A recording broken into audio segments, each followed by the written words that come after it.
তো বেগুন তো আমরা সবাই খাই, অনেক রকম পদ্ধতিতে খাই, তো এই পদ্ধতিতে একবার খেয়ে দেখুন। এটা আমার শাশুড়ি মার হাতের রেসিপি।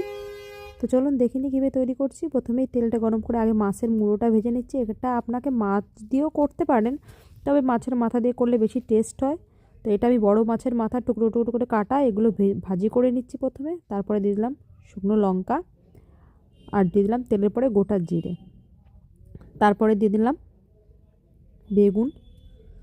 তো এটা আমার শাশুড়ি মার হাতের রেসিপি, আমি বিয়ের আগে কখনো খাইনি এবং আমার বাপের বাড়ি এটা খেতে জানে না। আমার শাশুড়ি মার হাতেই ফার্স্ট টাইম খেয়েছি, খুবই ভালো লাগে খেতে।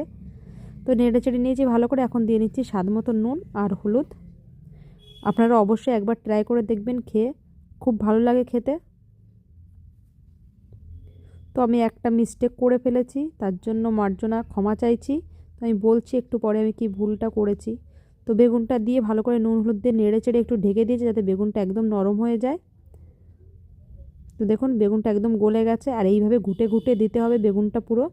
আর দিয়ে দিলাম কিছু কাঁচা লঙ্কা। কাঁচা লঙ্কাটা পরে দিলাম এই কারণে যে পরে বাকিটা রান্না হতে হতে এটা একদম মিশে যাবে বেগুনের সঙ্গে। একটু ঝাল ঝাল করব, তার জন্য বেগুনটা দিলাম, লঙ্কাটা দিলাম আর কি।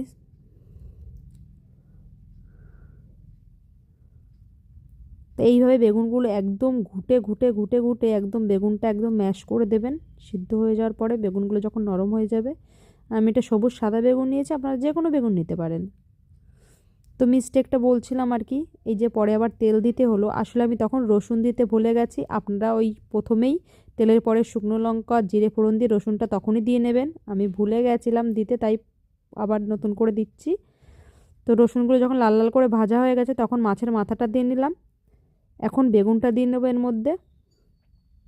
বেগুনটা দিয়ে এর মধ্যে আর কিচ্ছু দেওয়ার নেই। এখন সুন্দর করে এটাকে শুকিয়ে শুকিয়ে নাড়িয়ে চাড়িয়ে ভালো করে রান্না করতে হবে।